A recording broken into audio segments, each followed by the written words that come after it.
ആ ഒരുപാട് നമ്മുടെ ഈ പ്രഗ്നൻസി ടൈമിൽ ഒരുപാട് എന്നെ കരയിപ്പിച്ചിട്ടുണ്ട്. അപ്പോൾ ഈ കരയിപ്പിച്ചുകൊണ്ട് അന്നൊക്കെ എനിക്കത് വിഷമമായിരുന്നു. പക്ഷെ പിന്നീട് അതെനിക്ക് വെറുപ്പായി മാറി. മനസ്സിലായോ? നമ്മൾ പ്രഗ്നൻസി ടൈമിൽ നമ്മളെ ഒരാൾ എങ്ങനെ ട്രീറ്റ് ചെയ്താൽ അത് നമുക്ക് ഒരിക്കലും മറക്കാൻ പറ്റാത്ത ഒരവസ്ഥയാണ്.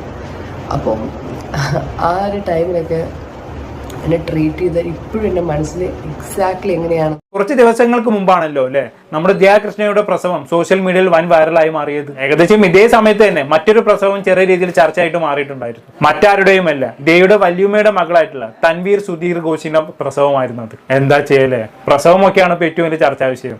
എന്തായാലും ആവട്ടെ. എന്തായാലും ദിയയുടെ പ്രസവം ചർച്ചയായത് ഭർത്താവ് അടക്കമുള്ള അവളുടെ കുടുംബാംഗങ്ങൾ പ്രസവത്തിന്റെ സമയത്ത് നൽകിയ കെയറിംഗിന്റെയും സപ്പോർട്ടിന്റെയും പേരിലാണെങ്കിൽ തൻവിയുടെ പ്രസവം ചർച്ചയാകാൻ കാരണം ഗർഭിണി ആയിരിക്കുമ്പോഴും പ്രസവിക്കുമ്പോഴും തൻവിയെ സപ്പോർട്ട് ചെയ്യാൻ ആരും ഉണ്ടായിരുന്നില്ല എന്ന കാരണം കൊണ്ടാണ്. അതായത് ദിയയുടെ പ്രസവത്തിന് നേരെ ഓപ്പോസിറ്റ് ആയിരുന്നു എന്നർത്ഥം. ഇതൊക്കെ കേൾക്കുമ്പോൾ നിങ്ങൾക്ക് തോന്നും തൻവി ഇന്നോ ഇന്നലെയാണ് പ്രസവിച്ചത് എന്ന്. എന്നാൽ നിങ്ങൾക്ക് തെറ്റി. തൻവിയുടെ മകന് 5 വയസ്സാണ് പ്രായം. ആ 5 വർഷം മുമ്പേ നടന്നൊരു പ്രസവം ഇപ്പം വൈറലാവാനുള്ള കാരണം എന്താണെന്ന് ചോദിച്ചാൽ, ഒന്നാമതായി ദിയയുടെ കല്യാണത്തിനായി തൻവി നാട്ടിൽ വന്ന സമയത്ത് അവരുടെ വ്ളോഗുകളിൽ പ്രത്യക്ഷപ്പെട്ടിട്ടുണ്ടായിരുന്നു. അങ്ങനെ തൻവിയെ ഒരുപാട് പേർ തിരിച്ചറിയാൻ തുടങ്ങിയിട്ടുണ്ടായിരുന്നു. ഏകദേശം അതേ സമയത്ത്, അതായത് 10 മാസം മുമ്പ് തന്റെ പ്രസവകാല അനുഭവങ്ങൾ പങ്കുവെച്ചുകൊണ്ട് താൻവി തന്റെ യൂട്യൂബ് ചാനലിൽ ഒരു വീഡിയോയും ചെയ്തിട്ടുണ്ടായിരുന്നു. അങ്ങനെ ദിയയുടെ പ്രസവം ചർച്ചയായ സമയത്ത് താൻവിയുടെ പ്രസവ വീഡിയോ വീണ്ടും യൂട്യൂബ് ഒരുപാട് പേരിലേക്ക് സജസ്റ്റ് ചെയ്തു. അങ്ങനെയാണ് ഇത് വീണ്ടും ചർച്ചയാവുന്നത്. തന്റെ ഏർലി 20s തന്നെ വിവാഹം കഴിഞ്ഞ ആളാണ് താൻവി. 22ാം വയസ്സിൽ അവൾ ഗർഭിണിയുമായി. ആ സമയത്ത് അവൾ കാനഡയിലായിരുന്നു. വേറെ ആരും കൂട്ടിനുണ്ടായിരുന്നില്ല. പ്രസവം കഴിഞ്ഞ് കഴിഞ്ഞിട്ടാണ് താൻവിയുടെ ഭർത്താവായിട്ടുള്ള യോജിൻ അബ്രഹാം പോലും കുഞ്ഞിനെ കാണാൻ വരുന്നത്. ഗർഭകാലവും പ്രസവവും കുഞ്ഞിനെ നോക്കലും എല്ലാമായി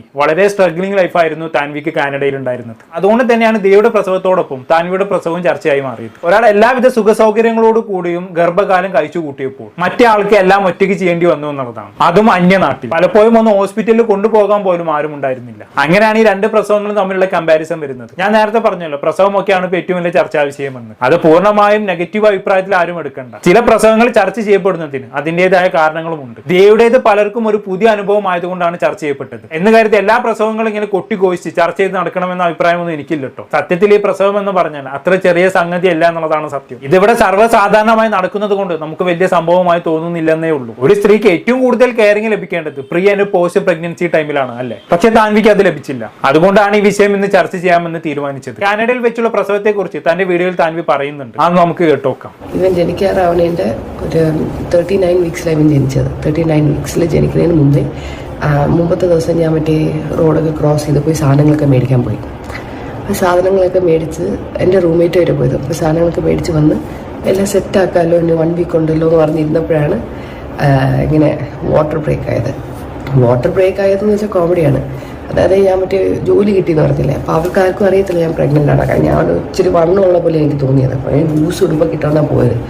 അപ്പം ഞാൻ മറ്റേ അവിടെ പോയപ്പോൾ അവർ ഓറിയൻറ്റേഷൻ പറഞ്ഞിട്ടുണ്ടായിരുന്നു ഈ 39 വീക്കിന് ഫസ്റ്റ് ഡേ അന്ന്. അപ്പോൾ ഞാൻ ഓറിയൻറ്റേഷന് പോയി. അത് ഒരു 2-3 മണിക്കൂർ പരിപാടിയാണ്. അപ്പോൾ അത് കഴിഞ്ഞ് വീട്ടിൽ വന്ന് ലഞ്ച് ടൈമിൽ ഞാൻ ചിക്കൻ ഫ്രൈ ചെയ്തുകൊണ്ടിരിക്കുകയായിരുന്നു. അപ്പോൾ എൻ്റെ ഒരു റൂംമേറ്റ് വന്ന് നമ്മളിങ്ങനെ കാഷ്വലി കിച്ചണിൽ നിന്ന് സംസാരിക്കുമായിരുന്നു. അപ്പോൾ ഞാൻ പെട്ടെന്ന് എൻ്റെ ഇങ്ങനെ മറ്റേ ആ വാട്ടർ ബ്രേക്കായി. അപ്പോൾ ഞാൻ പറഞ്ഞു, അയ്യോ വാട്ടർ ബ്രേക്കായി എന്ന് പറഞ്ഞപ്പോൾ എൻ്റെ റൂംമേറ്റ് ടാപ്പിലൊക്കെ നോക്കുന്നത്. എനിക്ക് ആദ്യം ഞാൻ വിചാരിച്ച മുള്ളിന്ന്, പക്ഷേ ഫ്ലോ ആയിട്ട് ഇങ്ങനെ വന്നപ്പോൾ എനിക്ക് മനസ്സിലായി മുള്ളിയതല്ലാന്ന്.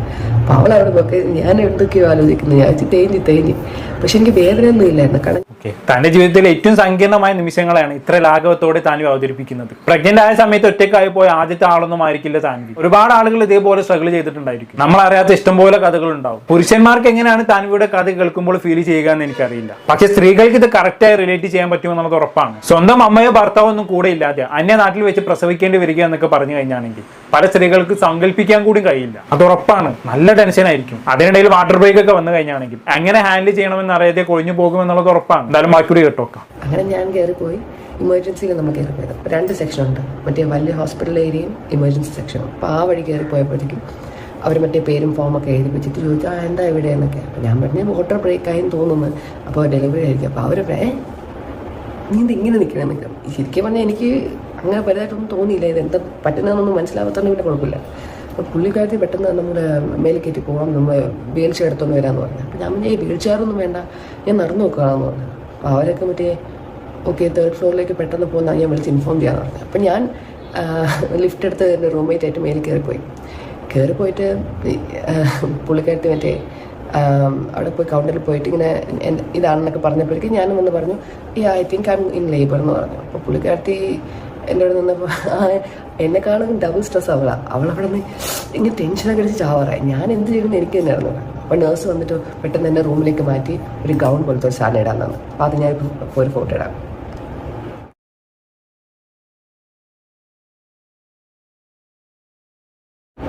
ഇപ്പം ആ ഗൗൺ ഇട്ടേക്കുന്ന പിക്ചർ നിങ്ങൾ കണ്ടു കാണും. അത് മറ്റേ ശരിക്കും ഞാൻ എൻ്റെ റൂംമേറ്റോടെ കോമഡിയൊക്കെ പറഞ്ഞിരിക്കുമായിരുന്നു. ഞാൻ അവിടെ നിന്ന് ബെഡിൽ നിന്ന് എണീച്ചൊക്കെ അവിടെ ഒരു സോഫ ഉണ്ടാകും. സോഫയിൽ നിന്ന് കോമഡിയൊക്കെ പറഞ്ഞ് ജനലിൻ്റെ വെളിയിലൊക്കെ നോക്കിക്കൊണ്ടിരിക്കുകയായിരുന്നു കാക്കയെ പ്രാവിനെയൊക്കെ. അപ്പോൾ നേഴ്സ് വന്ന് വഴക്കൊക്കെ പറഞ്ഞ് പോയി കിടക്കാൻ പറഞ്ഞു. അങ്ങനെ പോയി കിടന്നു. പിന്നെ എനിക്കങ്ങനെ വേദന ഒന്നും ഇല്ലായിരുന്നു. പക്ഷേ ഹോസ്പിറ്റലിൽ അഡ്മിറ്റ് ആയത് ഒരു 1-1.5 മണിക്കാണ്. പിന്നെ എൻ്റെ കൂടെ ലേബറിന് എൻ്റെ റൂംമേറ്റും എൻ്റെ ഒരു ഫ്രണ്ടും ഉണ്ടായിരുന്നു, എൻ്റെ ക്ലാസ്മേറ്റ് ആയിരുന്നു. അപ്പോൾ ഇവർ രണ്ടുപേരും വന്നുകൊണ്ട് എനിക്ക് ഭയങ്കര മെൻ്റലി ഫിസിക്കലി ഒരു സപ്പോർട്ടായിരുന്നു.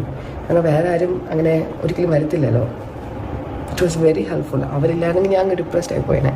എന്തൊക്കെ പറഞ്ഞാലും റൂംമേറ്റിനും ക്ലാസ്മേറ്റിനും ഒക്കെ നൽകാൻ കഴിയുന്ന സപ്പോർട്ടിന് ഒരു പരിധിയൊക്കെ ഉണ്ടല്ലോ. ഒരു സ്ത്രീക്ക് മാനസികവും ശാരീരികവുമായ സപ്പോർട്ട് അത്യാവശ്യമായ സമയമാണെന്ന് ഓർക്കണം. സ്വന്തം അമ്മയോ ഭർത്താവോ കൂടെ ഉണ്ടാകുമ്പോൾ കിട്ടുന്ന സമാധാനം അത് വേറെ തന്നെയാണ്. പക്ഷെ നിർഭാഗ്യവശാൽ താൻവിക്ക് അത് ലഭിച്ചില്ല. താൻവിയുടെ അമ്മ മറ്റൊരു കല്യാണം കഴിച്ച് മക്കളൊക്കെ ആയി ബാംഗ്ലൂരിൽ സെറ്റിൽഡ് ആയിരുന്നു. പക്ഷേ ഭർത്താവ് കാനഡയിൽ തന്നെ ഉണ്ടായിരുന്നു എന്നാണ് അറിയാൻ കഴിഞ്ഞത്. താൻവിയും ഭർത്താവും തമ്മിൽ ആ സമയത്ത് എന്തൊക്കെയോ പ്രശ്നങ്ങൾ ഉണ്ടായിരുന്നു. എന്തായിരുന്നു പ്രശ്നമെന്ന് താൻവി ഇതുവരെ പുറത്ത് പറഞ്ഞിട്ടില്ല എന്നാണ് എനിക്ക് തോന്നുന്നത്. ജീവിതത്തിലെ നിർണായക ഘട്ടത്തിൽ തന്നെ ഒറ്റയ്ക്കാക്കി പോയ ഭർത്താവിനെ കുറിച്ച് താൻവി എവിടെയും സംസാരിച്ചതായിട്ട് ഞാൻ കണ്ടിട്ടില്ല. എന്തായാലും ചില സൂചനകൾ അവൾ ഈ വീഡിയോയിൽ പറഞ്ഞിട്ടുണ്ടായിരുന്നു. നമ്മൾ എന്തായാലും കേട്ടോക്കാം. ഒരുപാട് നമ്മുടെ ഈ പ്രഗ്നൻസി ടൈമിൽ ഒരുപാട് എന്നെ കരയിപ്പിച്ചിട്ടുണ്ട്. അപ്പോൾ ഈ കരയിപ്പിച്ചുകൊണ്ട് അന്നൊക്കെ എനിക്കത് വിഷമമായിരുന്നു. പക്ഷെ പിന്നീട് അതെനിക്ക് വെറുപ്പായി മാറി. മനസ്സിലായോ? നമ്മൾ പ്രഗ്നൻസി ടൈമിൽ നമ്മളെ ഒരാൾ എങ്ങനെ ട്രീറ്റ് ചെയ്താൽ അത് നമുക്ക് ഒരിക്കലും മറക്കാൻ പറ്റാത്ത ഒരവസ്ഥയാണ്. അപ്പം ആ ഒരു ടൈമിലൊക്കെ എന്നെ ട്രീറ്റ് ചെയ്താൽ ഇപ്പോഴും എൻ്റെ മനസ്സിൽ എക്സാക്ട്ലി എങ്ങനെയാണെന്ന് കിടപ്പുണ്ട്. അപ്പം ഞാനെല്ലാം ഓർത്ത് വെച്ചിട്ടുണ്ട്. ഞാൻ എന്നോട് പറഞ്ഞ ഡയലോഗ്സും ഞാൻ പറഞ്ഞിട്ടില്ല. അപ്പം ഇവൻ വലുതാകുമ്പോൾ ഞാൻ എന്നോട് പറഞ്ഞു കൊടുക്കും, എന്നോട് എന്താണ് പറഞ്ഞത്, ഇങ്ങനെയായിരുന്നു, എന്തുകൊണ്ടാണ് നമ്മളിപ്പോൾ ഇങ്ങനെ ആയത്.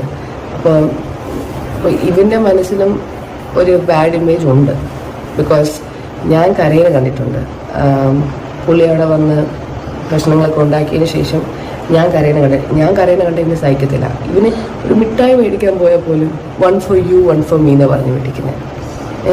അപ്പോൾ ഇവൻ്റെ കൺമുമ്പേ കുറേ കാര്യങ്ങൾ നടന്നിട്ടുള്ളൂ. ഇവൻ കണ്ടിട്ട് ഇവൻ തന്നെ എന്നോട് കുറേ കാര്യം പറയും. അപ്പം ഞാൻ ഇവരോട് അങ്ങനെ ഒന്നും പറയരുത് എന്ന് പറഞ്ഞാലും അത് സമ്മതിക്കില്ല, അങ്ങനെയാണ് എന്ന് പറയും. അപ്പം ഇവൻ അല്ലെങ്കിൽ ഇവൻ ഇങ്ങനെയൊക്കെ പറയുമ്പോൾ ആൾക്കാർ വിചാരിക്കും ഞാൻ പറഞ്ഞ് പറയിപ്പിക്കുകയാണ്. പക്ഷെ അങ്ങനെ ഞാനായിട്ട് എന്തെങ്കിലും ഞാൻ അവനോട് പറഞ്ഞു, എടാ മോനെ പറയാം, അവൻ പറയത്തില്ല. അവന് ഇഷ്ടമുള്ള കാര്യം മാത്രം, അവന് താല്പര്യമുള്ള കാര്യം മാത്രമേ അവൻ പറയത്തുള്ളൂ. അവൻ കണ്ടിട്ടുള്ള കാര്യം മാത്രമേ പറയത്തുള്ളൂ. അപ്പോൾ എന്തോ പറയാനാ, ആകെ ശോകമാണ്. പക്ഷേ അവനിപ്പോൾ ഒരച്ഛനായിട്ടാണെങ്കിലും അമ്മയായിട്ടാണെങ്കിലും ഞാൻ ഇത്രയും നാളുണ്ടായിട്ടുണ്ട്. ഇനിയും ഞാൻ ഉണ്ടാവും. എന്നെക്കൊണ്ട് പറ്റുന്ന അത്രയും ഞാൻ നോക്കും.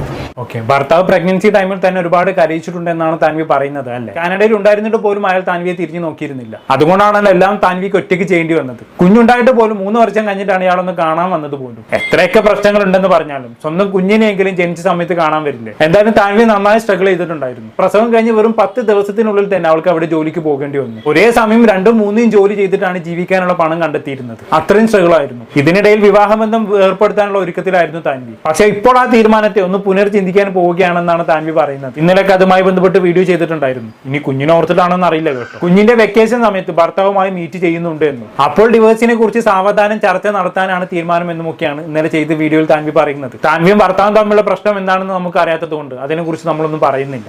അവർക്ക് ഉചിതമായിട്ടുള്ള രീതിയിലുള്ള തീരുമാനങ്ങൾ എടുക്കട്ടെ അല്ലേ? പക്ഷേ പ്രഗ്നൻസി സമയത്ത് ഇട്ടിട്ട് പോയ ഭർത്താവിനെ സ്വീകരിക്കുന്നത് നല്ലോണം ആലോചിച്ചിട്ട് വേണമെന്ന് മാത്രം. അതെന്തായാലും താൻവിക്ക് അതിനെക്കുറിച്ച് ബോധമുണ്ടാവല്ലോ. നമ്മൾ ഉപദേശിച്ചു കൊടുക്കേണ്ട ആവശ്യമൊന്നും ഉണ്ടാവില്ല. എന്താണെന്ന് കേട്ട് നിങ്ങൾക്ക് തോന്നുന്നത് താഴെ കമന്റ് ബോക്സിൽ രേഖപ്പെടുത്തുമല്ലോ. ഒരു ടോപ്പിക്കുമായി കാണാം.